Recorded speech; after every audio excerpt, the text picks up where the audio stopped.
Bismillah, Assalamualaikum warahmatullahi wabarakatuh.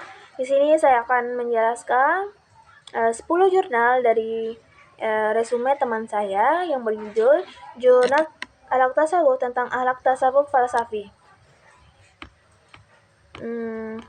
Pertama, Sintesa Tasawuf Akhlaki dan Falsafi, Sofyan Hadi. Jurnal ini menjelaskan bagaimana tasawuf akhlaki dan tasawuf falsafi bisa saling melengkapi. Tasawuf akhlaki fokus pada pembersihan diri dan pembinasaan akhlak baik, sementara tasawuf falsafi fokus pada pemahaman tentang hakikat Tuhan, manusia, dan alam. Penulis menunjukkan bahwa kedua corak ini ketika dipandukan justru membentuk pribadi yang tidak hanya berakhlak baik tapi juga memiliki pemahaman spiritual yang mendalam. Jadi filsafatnya tidak menghilangkan akhlak, justru memperkuatnya. Kedua, konsep tasawuf akhlaki, irfani, dan falsafi Maulana Muhammad. Jurnal ini membandingkan 3 corak tasawuf dengan jelas. Pada bagian tasawuf falsafi dijelaskan bahwa pemahaman metafisik seperti tentang wujud, ruh, dan sifat ketuhanan bisa mempengaruhi akhlak seseorang. Ketika seseorang memahami hakikat dirinya sendiri sebagai makhluk, maka ia akan lebih rendah hati, lebih waspada terhadap perilaku buruk, dan lebih sadar kepada Allah. Peneliti juga menjelaskan bagaimana konsep-konsep falsafi ini berkembang dalam sejarah Islam.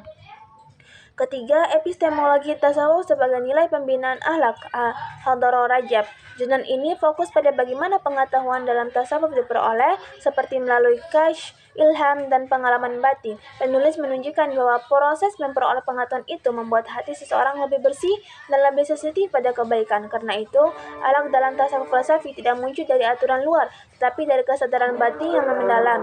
Jadi akhlak seseorang terbentuk secara alami setelah ia memahami hakikat spiritual tersebut.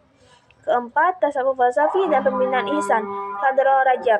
Jurnal ini mengaitkan tasawuf falsafi dengan konsep ihsan, yaitu beribadah seakan melihat Allah. Pengetahuan filosofi tentang Tuhan membuat seorang sufi memiliki perasaan diawasi oleh Allah setiap saat. Dari perasaan inilah akhlak baik muncul seperti jujur, amanah, dan hati-hati dalam bertindak.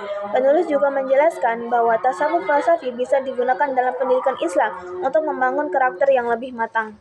Kelima, relevansi tasawuf amali dan falsafi di masa modern. Ditulis oleh Elvando. Jurnal ini membahas 2 jenis tasawuf dan bagaimana keduanya tetap relevan di zaman sekarang. Tasawuf falsafi dianggap mampu menjawab keresahan manusia modern karena mengajarkan makna hidup dan tujuan keberadaan. Pemahaman mendalam tentang hakikat wujud membuat seorang lebih tenang dan lebih mampu mengendalikan diri. Dari kesadaran inilah muncul akhlak seperti sabar, tidak egois, dan lebih bijaksana dalam menghadapi masalah. Keenam, tasawuf irfani dan dialektika pengetahuan Islam.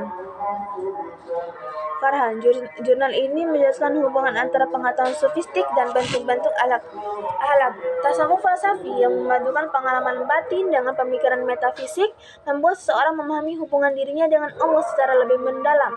Pemahaman itu menghilangkan sifat sombong dan membuat seseorang cenderung lebih bersikap sopan, rendah hati, dan penuh kasih sayang.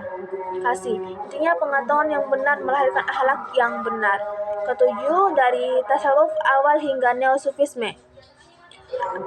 Ahmad Mujamid Alfan. Jurnal ini menguraikan perjalanan sejarah tasawuf yang sederhana, akhlaki, hingga ke bentuk filsafat yang lebih mendalam, falsafi.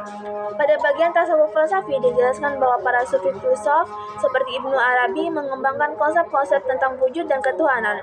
Ajaran mereka mendorong manusia untuk mengenal dirinya secara spiritual, sehingga melahirkan sikap tawadu, cinta kasih, dan keikhlasan. Dengan kata lain, perkembangan pemikiran melahirkan perkembangan akhlak. Kedelapan, korelasi tasawuf akhlaki, irfani, dan falsafi. Miftahul Ulum. Jurnal ini membahas 3 tokoh besar sufi dan bagaimana pemikiran mereka membentuk akhlak. Dari Ibnu Arabi, tasawuf falsafi dijelaskan bahwa konsep wahdatul wujud membuat seorang hamba merasa bahwa semua yang ada adalah ciptaan Allah. Hal ini menumbuhkan rasa cinta pada makhluk, tidak mudah merendahkan orang lain, dan selalu merasa dekat dengan Allah. Kesembilan, klasifikasi tasawuf amali, falsafi, akhlaki, khafi, dan sebagainya. Jurnal ini secara sistematis membahas ciri-ciri 3 jenis tasawuf. Tasawuf falsafi ditekankan sebagai bentuk tasawuf yang menjelaskan hakikat wujud dan ketuhanan melalui pendekatan rasional dan filosofis. Kesadaran ini kemudian membentuk akhlak karena seseorang merasa kecil di hadapan Allah dan lebih hati-hati dalam bersikap. ke-10 atau yang terakhir, model tasawuf integratif.